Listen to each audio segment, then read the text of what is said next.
L'ensemble des organisations syndicales qui sont signataires de l'appel national pour cette mobilisation en soutien des AESH.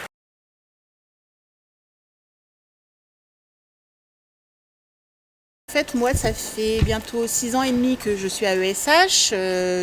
J'aime mon métier, j'aime ce que je fais, j'aime accompagner des enfants.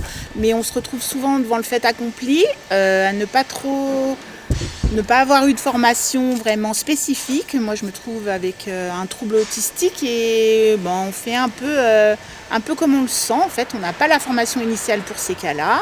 Après, il y a d'autres besoins pour lesquels on n'est pas forcément formé non plus. Donc, on fait un peu comme on ressent les choses et au mieux, en espérant être efficace. On a une collègue qui s'est formée à la lecture en braille pour pouvoir accompagner son élève et en fait il n'y a aucune valorisation de salaire par rapport à ça.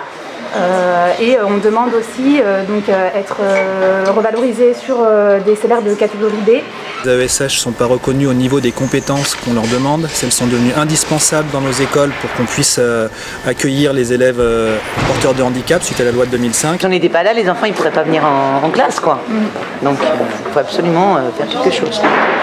Être reconnus. Elles ne sont pas assez nombreuses pour qu'on puisse accueillir tous les élèves dans de bonnes conditions et elles sont payées beaucoup trop bas par rapport aux compétences qui sont attendues. Bien souvent, on essaye d'avoir des contrats pour lesquels on puisse avoir plus d'heures. Enfin, moi personnellement, j'ai un contrat de 24 heures. J'aimerais au minimum avoir un contrat de 28 heures. Ça fait 3 ans que je réclame chaque fin d'année et en fait, malgré le besoin en AESH, mon contrat n'augmente pas au niveau des heures. Donc ma paye est en fonction des 24 heures. Voilà. Donc ça fait une paye qui reste très précaire. Même que seulement 24 heures par semaine, ça nous fait un salaire en fait quand on est sur le SMIC en bas de la grille des salaires.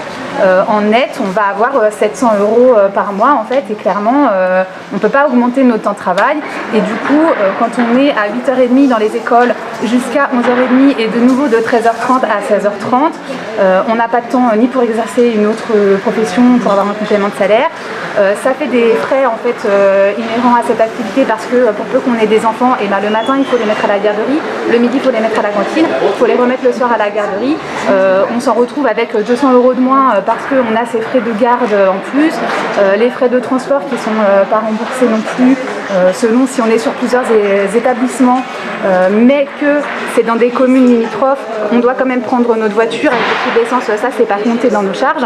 Donc à la fin on se retrouve vraiment dans des situations très précaires pour un emploi qui pourtant est fondamental en fait pour l'accompagnement des enfants.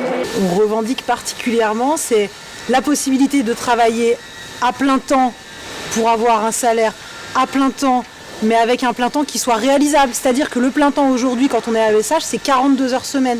Le 42 heures semaine, avec des élèves, c'est pas possible en fait. C'est humainement pas possible, c'est logistiquement pas possible. Donc en fait, on doit avoir des plein temps réalisables de la même manière qu'un enseignant, il n'a pas 42 heures semaine, heureusement en fait. Moi, par exemple, je suis dans la classe Ulysse. J'ai plusieurs handicaps dans cette même classe. Ça peut aller des 10 à l'autisme, à troubles de comportement, etc. Il faut quand même gérer les différents handicaps. On ne peut pas être partout à la fois. Et on ne peut pas s'organiser avec le maître. Moi, on est 2 dans la classe. Je m'organise en faisant des petits groupes.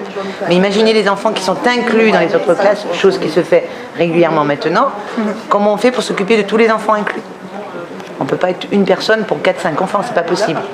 C'est pas possible. Alors moi j'ai l'exemple dans ma classe, j'ai une classe avec 5 élèves du dispositif Ulysse. Je suis en français, je les ai 4h30 par semaine. Donc ces élèves normalement ont besoin d'AESH. Et donc dans ma classe en l'occurrence, l'AESH n'est là que 2 heures par semaine.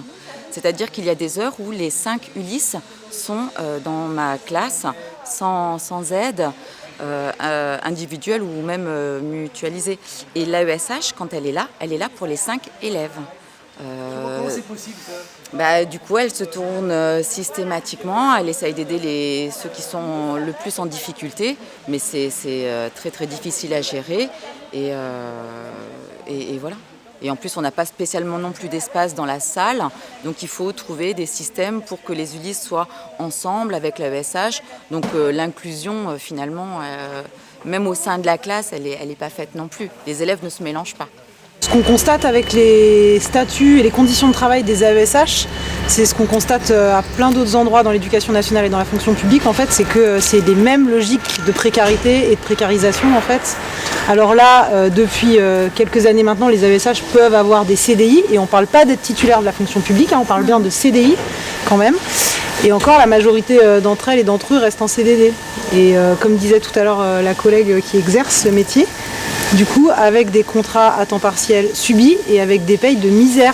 C'est-à-dire qu'être à mi-temps quand on est au SMIC, ça veut dire qu'on gagne 650 € par mois à peu près, en fait.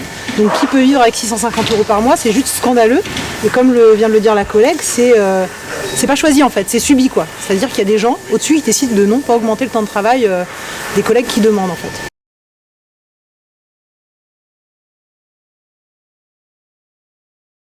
Ça mutualise en fait la gestion et on se rend compte là sur le terrain que c'est très compliqué parce que les AESH qui sont recrutées, elles sont recrutées sur un PIAL.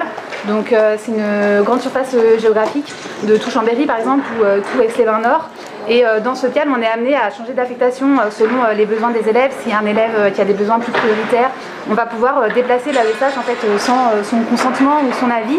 Et du coup, c'est très compliqué pour le suivi de l'enfant de se réadapter toujours à des nouvelles AESH et aussi pour nous de changer nos emplois du temps, nos trajets pour se rendre sur nos lieux de travail. Voilà, et ça complique en fait la gestion des plannings et du travail.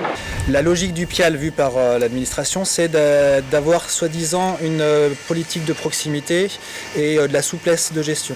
En termes de politique de proximité, il y a 13 PIAL en Savoie, il y en a un par exemple, Collège de Moutier, c'est toute la Tarentaise. Ça veut dire qu'une AESH qui est nommée au PIAL de Moutier, et ben, du jour au lendemain, on peut lui dire, au lieu d'être à Moutier, tu vas aller à l'école de Val d'Isère, et puis une semaine plus tard, tu vas aller à Val Thorens parce qu'il y a un besoin là-bas.